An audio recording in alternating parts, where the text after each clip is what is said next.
بەناوی خۆی بەخشندەی میهرەبان، حەمد و سەنا و سوپاس و ستایشی بێپایان بۆ خۆی پەروەردگاری جیهان، درود و سەلام لەسەر پێغەمبەری ئازیز و خۆشەویستمان صلی الله عليه وسلم و لەسەر ئەهل و بەیت و هەموو یاران و هەموو شوێن کەوتوانیان تا کۆتا زەمان. مسلمانانی بەڕێز و خۆشەویست، ئەوەی کە حەزەکەم ئەمڕۆ عەرزتانی بکەم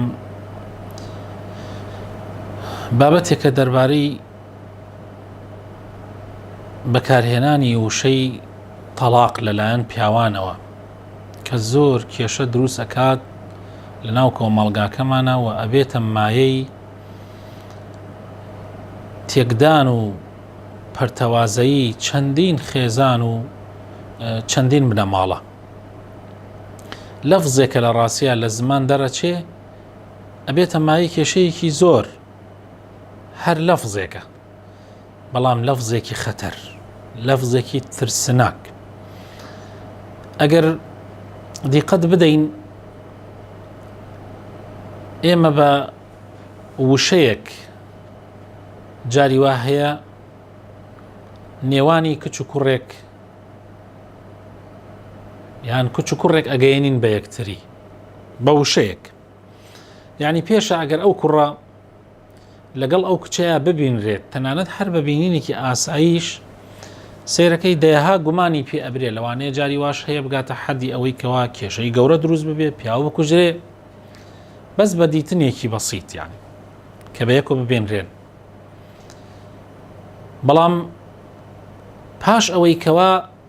بە شێوەیەکی ئوسولی ئەو کوڕە و بنەماڵەکەی ئەچنە داوای ئەو کچە و هەردوو لا بە یەک ڕازی ئەبن بەوتنی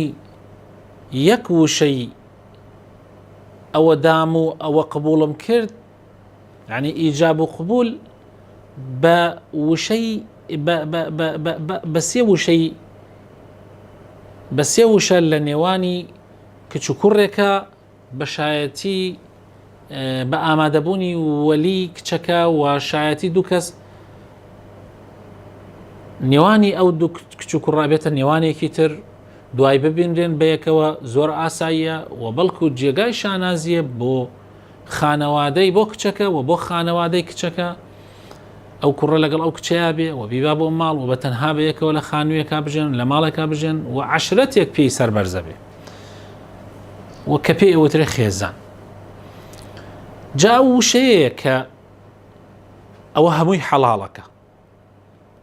و هەر بە وشەش کە ئەوترێ کە تەلاقەکەیە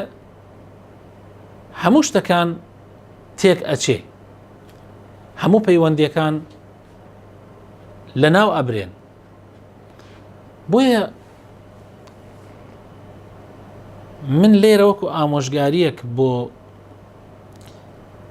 پیاوان کەوا زۆر وریای خۆیان بن، زۆر وریە ئاگایان لە خۆیان بێ وتنی وشەی تەلاق، بەکارهێنانی لەفزی تەلاق لە قاموسی خۆیان دەرکەن. هەر پێش تۆزێک پێش ئێستا ئێمە لە کێشەیەکا بووین لە نێوان کچ و کوڕێکە، لە نێوان ژن و پیاوێکە کە 4 ساڵە هاوسەری یەکن، لە ماوەی ئەم 4 ساڵەیە 3 جار کوڕەکە لەفزی تەلاقی بەکارهێناوە و کێشەیەکی گەورەیان بۆ دروست بووە و مناڵیان هەیە و لە ڕاستیە چەندین مامۆسا و چەندین زاناش هەوڵیان داوە نەیانتوانێت چارەی وەزعەکە بکەن. بە فەزلی خۆی پەروەردگار چارەکرا و دەستێکیان گرت و ڕۆشنەوە، بەڵام لەسەر لێواری لە ناوچوو نابوون. یعنی ئەگەر بێت و ئاگایان لە خۆیان نەبێ و ئەو برادەرە ئاگای لە خۆی نەبێ، یەک جاری تر لەفزی تەلاق بەکاربێنێ، هەموو شتەکان تێکەچێتەوە. بۆیە من ئەڵێم وەکو نەسیحەتی خوشکان ئەەکەم پیان، ئەڵێم ئاگاتان لە خۆتان بێ شتێک نەکەن کە ببێتە مای ئەوەی کە پیاوەکانتان ئاگایان لە خۆیان نەبێ و لەفزی تەلاق بەکاربێنن یا تووڕە ببن و لەفزی تەلاق بەکاربێنن. ئەبێ زۆر عاقڵ بن، زۆر ژیر بن، کە پیاو دێتەوە بۆ ماڵ لەسەر هیلاکی و لەسەر ماندوو بوون، یەکسەر کێشەکان مەتەقێن بەدەم چاوێنە و هەڵمەشاخێن بەدەم چاوێنە و کێشەکانیان بۆ باسکەن و ناڕەحەتیەکانی خۆتانیان بۆ باسکەن لەو لە حەزاتە بەڵکو سەبر بگرن نانیان بۆ ئامادەکەن خواردنیان بۆ ئامادەکەن نان و ئاویان پێ بدەن و بێڵن تا تۆزێک ماندوێتیان دەرەچێت دوای ئەوە توانن ئەوەی کە ئەتانوێت پیانی ڕابگەێنن بە شێوەیەکی هادئ و نەرم و ئینشاء الله کێشەکان دائیمەن چارەسەر بێ و ئەمە تەجروبەی خۆمەوە تەجروبەی چەندین کەسی تر کە الحەمدولله خێزانێکی سەرکەوتویان چەندین ساڵە پێکەوە ناوە توانویانە سەرکەوتوو ببن و هەروەها نەسیحەت و ئامۆژگاری برایانی بەڕێزم ئەەکەم پیاوان ئەەکەم کە ئاگایان لە خۆیان بێت لە بەکارهێنانی وشەی تەلاقە ئاگایان لە خۆیان بێ بەکاری نێرن قەرار بدەن کە ئەو وشەیە تەنها بۆ کۆتایی بە هەموو شتەکان بێ ئەویش لە حاڵەتی هادئی و نەرمیە بۆ لە ئیسلامە تەلاق کراوەتە تەلاقی سنی و تەلاقی بدعی هەموو زانایان متفقن کە تەلاق سنیشی هەیە و بدعیشی هەیە سنی مەبەست پێی ئەوەیە کە لەسەر سنەتی پێغەمبەری خوا صلی الله علیه و سلم تەلاق ئەدرێ ئەویش لە حاڵەتی هادئیە لە حاڵەتێکە کە خێزانەکەت لە پاکێتیایە لە عادەیان نییە لە عادەی مانگانە و لە پاکێتیکی شایە کە تۆ لەگەڵا جووت نەبوویتە بەڵکو قەرار داوە کە جا ببیتەوە یعنی مەقسەد ئەوەیە کە تۆ لە حاڵەتێکی زۆر ئاساییایی ئەتەوێت ژنەکە تەلاق بدەیت و ئەڕۆیتە مەحکەمە و خۆت بەکاری نایەنی بەڵکو بێڵە با حاکم ئەو ئیجراءاتانە بکە و حاکمیشە بێ زۆر وریا بێ برایانی حاکمم ئەبێ زۆر وریا بن یعنی یەکسەر هەرسێ تەلاقەکە نەخەن بەڵکو هەتا بکرێت لەفزی خولع بەکار بێرن لە جاتی تەلاق بۆ ئەوەی هەرسێ تەلاقەکە بمێنێتەوە وەکو خۆی و تەنها جیابوونەوە ڕوو بدا وەکو لە بۆچوونی کۆمەڵێک لە عولەما ڕەیان وایە کە خولع تەلاقی پێ ناکەوێت یعنی مەجالێک ئەمێنێ بۆ ئەوەی تەلاقەکە نەکەوێت جا و هەروەها یعنی نەسیحەتی تری برایانیش مەکەم کەوا لە کۆتاییە ئەوش ئەوەیە کە پێغەمبەری خۆشەویستمان صلی الله علیه و سلم تەشبیهی ئافرەتان ئەکا بە پاراسۆیەکی لار و پیاوان ئەڵێ ئەگەر بتانەوێت لەگەڵ ئافرەتانە بژێن ئافرەتان لە پاراسۆی لار دروستکراون ئەگەر بتانەوێت ڕاستیان کەنەوە ئەیان شکێنن بەڵکو ئەبێ ئەگەر بتانەوێت ئەوە لەگەڵانە بژێن ئەبێت تۆش خۆت لارکەیتەوە لەگەڵ ئەوە بژی مەقسەد مەبەست چییە لایرە و طبعا مەبەست ئەوە نییە ئافرەت لارە نا مەبەست ئەوەیە کە ئافرەت کە مرۆڤ هەمووی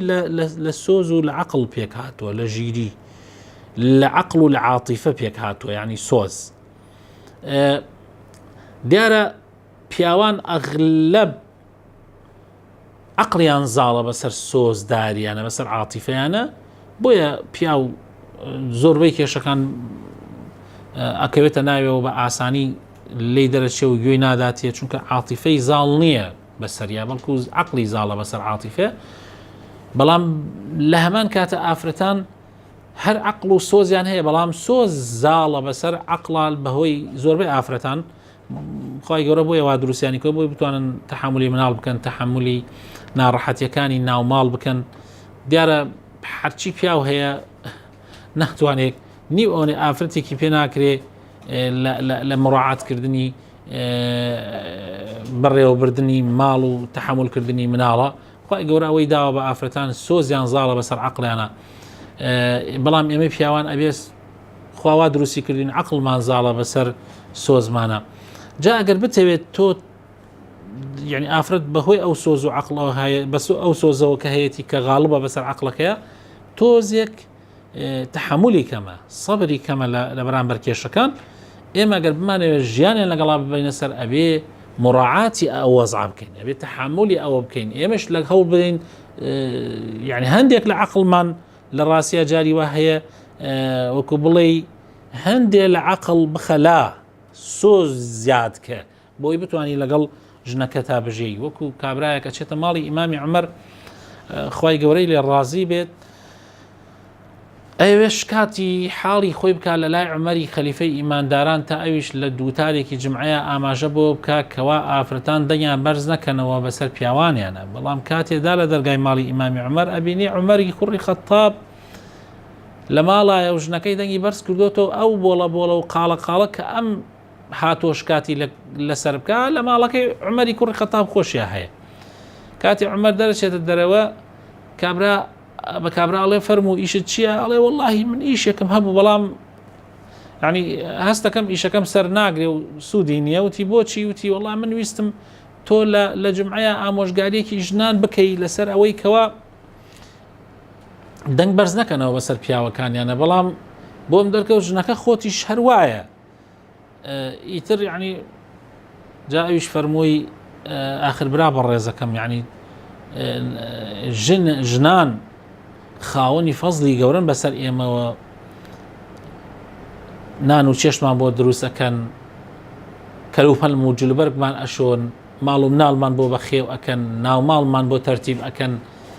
ئیش و کارێکی زۆر زۆر کەوتۆتە سەر ئافرەتانە. ئێمە وازانی هەر پیاوان ماندوون، بەڵام ئافرەتانیش ماندوون. بۆیە کاتی ئێمە دێنەوە ئەگەر ئافرەتان تۆزێک ئەو ماندۆتی خۆیانە ئەگەر تۆزێ دەنگ بەرز نەکەنەوە، ئەگەر تۆزێک لەی خۆیان نەکەن و ئێمەش تەحمولیان نەکەین، نابێت ناوان یعنی تەحمولی وەزعاکەن وەنە ئێمەش دوایی ئەتوانین بەرگە بگرین. بۆیە ئەبێ بە هەردوو لاوە یەکتری تەواوکەین. ئەگەر ئەو لە حاڵەتێکی وایە بوو ئەبێ ئێمە سەبر بگرین، و ئەگەر ئێمەش لە حاڵەتێکی ئەو تۆیا بووین ئەبێ ئەوان سەبرمان لەسەر بگرین. یعنی ژیان بەو شێوە ئەڕوای یەکتری تەواوەکەین. ژن و پیا وەکو دوو دەسوانە، دەستی ڕاست و چەپ یەکتری ئەشۆن و یەکتری پاکەکەنەوە. بۆیە ئەبێ ئاگامان لە خۆمان بێ و وریای خۆمان بین، و بۆ ئەوەی بتوانین ماڵێکی ساغ و سەلیم و ڕێک و پێک دروست بکەین و دوور لە کێشە، ئەبێ بەو شێوازە معاملە بکەین کە خوای گەورە لە قورئانە ئاماژەی پێ کردووەوە. لە سوورەتێک لە سوورەتەکانی قورئان ناوی سوورەتی تەلاقە، و لە سوورەتەکانی کەشە بۆ نمونە لە سوورەتی بەقەرە چەندین ئاەت خوای گەورە باسی تەلاق و شێوازەکانی و ئەحکامەکانی و ئەوانەمان بۆ باس ئەکا، و هەروەها پێغەمبەری خۆشەویستیشمان صلی الله علیه وسلم و لە سیرەتی پیاوچاکان و ئەصحاب و ئەولیاکان هەمان شێوە هاتووە. داواکارم خوای گەورە هەموو لایەکمان ئیسلاح کات و ئەم ئامۆژگاریە کورتەی من بۆ بەڕێستان بێتەمایی سوود و قازانج. والسلام عليكم ورحمة الله وبركاته.